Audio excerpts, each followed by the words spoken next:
Ladies and gentlemen, Mr. Gregory Peck.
I had a good friend, a sensitive and precise actor, James Mason. And James didn't have a whole lot of jokes. But he had one that he liked to tell. And it had to do with his filming in Dublin, and going out for a breath of air and window shopping one evening along the streets of Dublin. After a while, he noticed that a little lady seemed to be trailing him, and after quite a time, she mustered up the courage to come and tap him on the shoulder. And what she said was, "Begging your pardon, sir, but wouldn't you be James Mason in his later years?"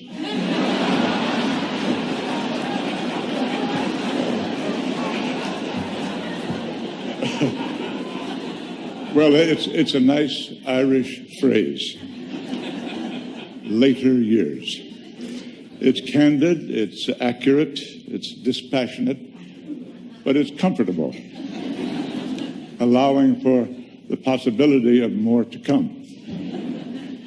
I cannot tell you how honored and pleased I am that you all came, and how proud I am that my name will go alongside those previous winners of this award, people whom I've admired and respected and learned from.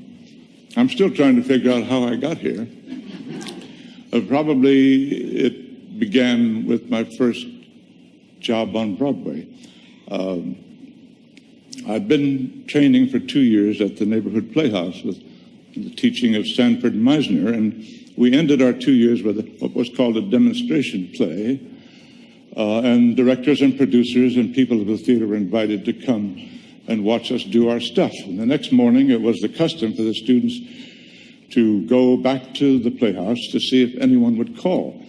Well, the phone rang, and the receptionist picked it up, and she listened, and she covered the speaker, and she looked at me, and she said, "It's for you." Said, "Guthrie McClintock is casting a small role in G.B. Shaw's The Doctor's Dilemma with the great Catherine Cornell, and he's looking at young fellows."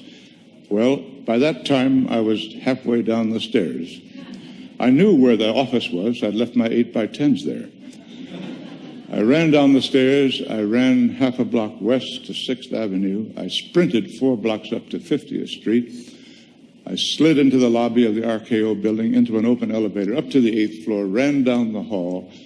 Saturday morning, the door was open, no receptionist. There was McClintock, still talking on the phone to the receptionist.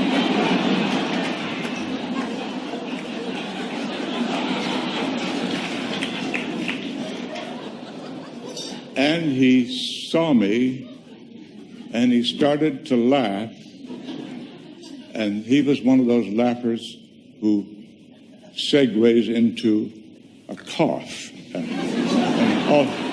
laughing and coughing and red in the face, looking at me, and he literally slid off of his chair onto the floor, and he said, "You've got the job."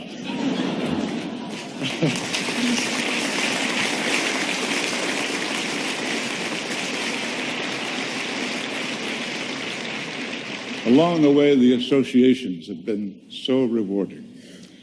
Working with Lionel and Ethel Barrymore, Charles Lawton, Edward G. Robinson, and Walter Houston was exciting. Here was the kid from La Jolla working with legendary artists of enormous skill and outsized personalities. Ethel talked to me about boxing and the New York Giants. Eddie Robinson talked about great painters. I worked with some great performers who became great friends. Some are gone, like Fred Astaire and Jack Benny and David Niven. What a joy it was to work with Larry Olivier. He's a prince. And Tony Quinn. He's a formidable actor. And you have to step lively to stay on the screen with Tony.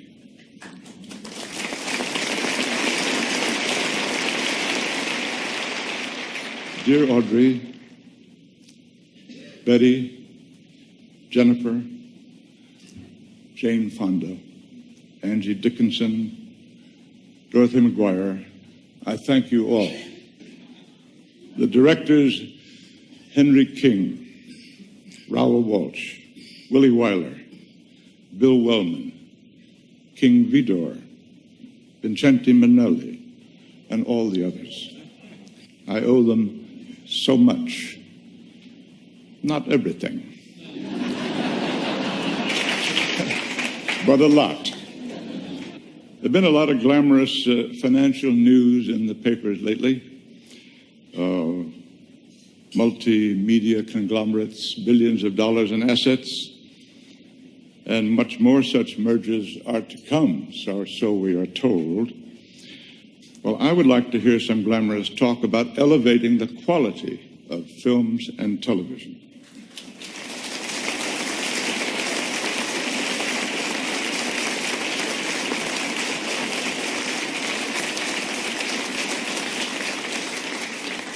Entertainment that, in the words of T.S. Eliot, enlarges the sympathies, that stimulates the mind and the spirit, that warms the heart, punctures the balloons of hypocrisy, greed, and sham, tickles the funny bone, and leaves us with a glow that comes when we have been well entertained. Making millions is not the whole ballgame. Fellas, pride of workmanship is worth more. Artistry is worth more. The human imagination is a priceless resource. The public is ready for the best you can give them. It just may be that you can make a buck and at the same time encourage, foster, and commission work of quality and originality. And finally, I come to the most important thing. Without my wife, Veronique, and my family, I wouldn't be here. And if I were, without them, it wouldn't have any meaning. I hope I've been strong for them when they needed me. Steve, Kerry, Anthony, you held me up at a time when I was sorely in need of your support. And we all know that we'll all be there for each other. Cecilia, I'll always remember what you said up here tonight. Veronique, you're the one girl for me.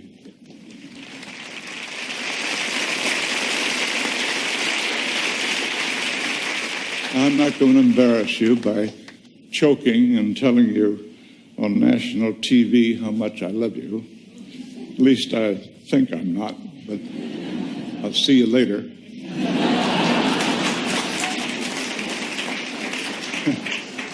Heartfelt thanks to the AFI and all of my dear friends and colleagues who spoke for me tonight.